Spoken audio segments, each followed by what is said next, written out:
Hey, sixth graders, we're going to do a little more work with these new enharmonic notes we're learning about. So we're looking at page 42 in your method book. That's the beginning of Opus 6. Go ahead and pause the video if you need to and find page 42.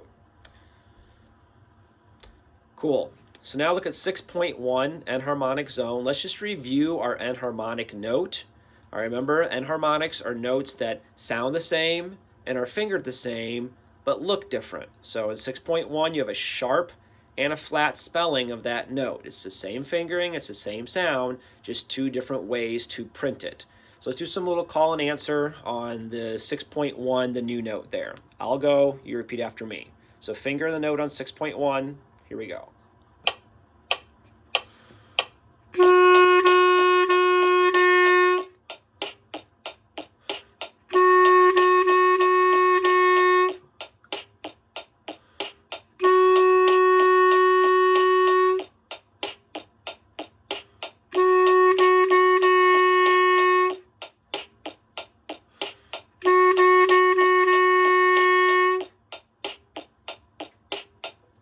Great. So yesterday we played 6.1 to review that note. We know that we can see that note in the sharp form or the flat form, and it's the same note. Now we're going to look at 6.2, the Sphinx. 6.2 just uses this enharmonic note. For example, you'll notice you have the new note there in measure 2 with the flat spelling. And then in measure 4, it's the same note but with the sharp spelling. Now, look at the last note in measure 5, all right, the half note in measure 5 is the same as the first note in measure 6.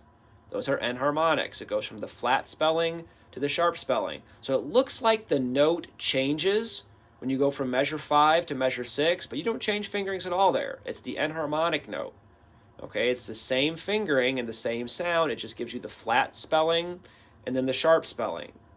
All right, so you got to look out for that. So here's the Sphinx. I'm just going to play it through 2 times. So the first time I just want you to listen and hear how these enharmonic notes work, and the second time you can kind of play along with me. All right, here's 6.2, the Sphinx. Just listen the first time.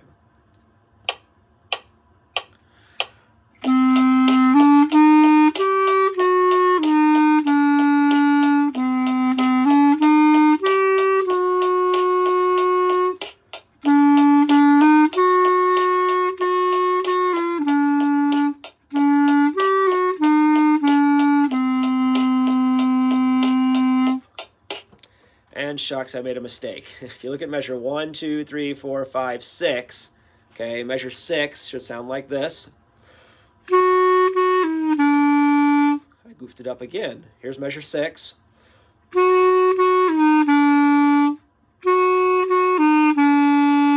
of a little bit of a finger slip there. It's kind of odd in the clarinets. The clarinets will understand. It's a little weird to go from those notes down with the thumb there. So, but I got all the enharmonic notes right. Okay, I got all those correct. Again, whether it's the flat spelling or the sharp spelling, it's the same note.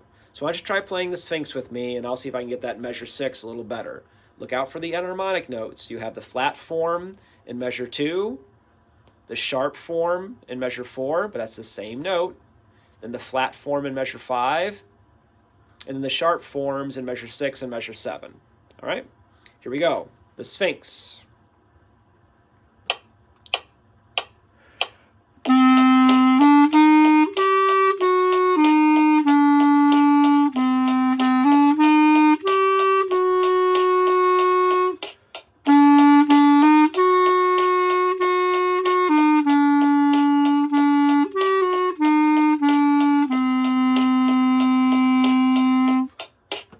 Now that time I played it correctly. Hopefully you did as well. All right, good. So let's take a quick look at 6.4, Final Frontier. There's a lot going on in this song. I'm going to talk you through a little bit, and I'll just kind of give you some tips on practicing it. First of all, in 6.4, look at the key signature. All right, this is Scale Preps Part 4, which doesn't really exist, but it's the 4th key signature.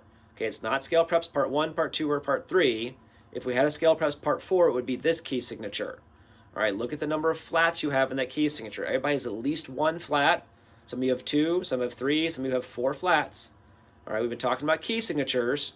Okay, that's your assignment for this week, looking at key signatures. So look at 6.4, the final frontier. Let's just play the first note. Okay, that's a concert A flat. So make sure you've got that note fingered properly, the concert A flat. 6.4, just repeat your first note after me.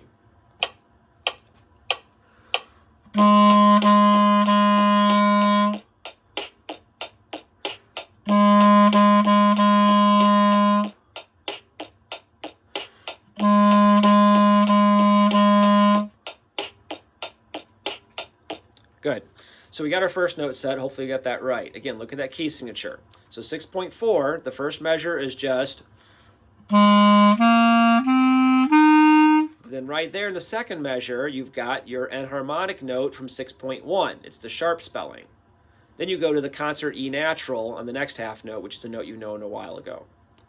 In measure 3, okay, you've got a little precautionary accidental telling you that note goes back to the regular form. The third note in measure 3, look at that. Okay, look at measure 3. The first, second, third note. Play the third note in measure 3. It is flat. Okay, make sure you're playing a concert D flat. Everybody has a flat note here. Ready?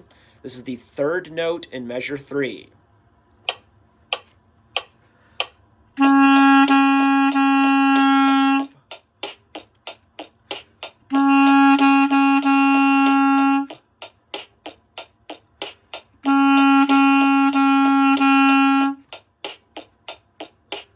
Hopefully we're playing that correctly. Then measure 4, all right, you've got the flat spelling of the enharmonic note from 6.1. Measure 5, look at the half note in measure 5. There you've got the sharp spelling of the enharmonic note from 6.3. All right, so take a look at that.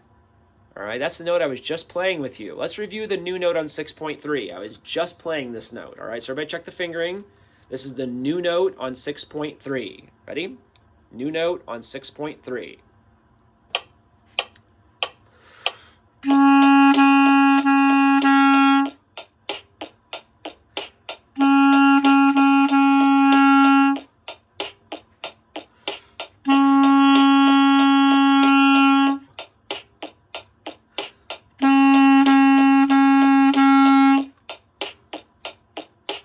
Okay, so you got to be familiar with the flat and sharp spelling of that new note on 6.3.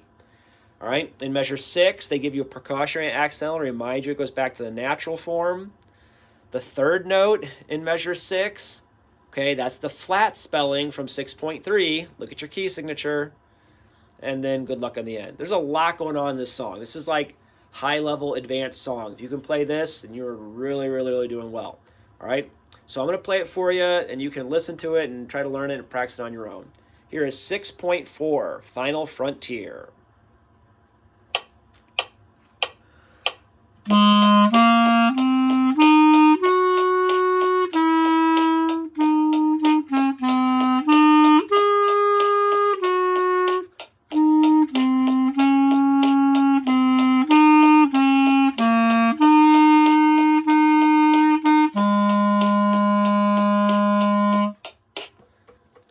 I chose not to do the slowdown, the ritardando 2 from the end. I had the metronome going. I didn't want to get off of that, so I did not slow down.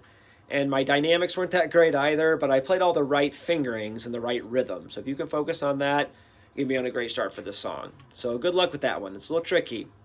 Thanks, guys.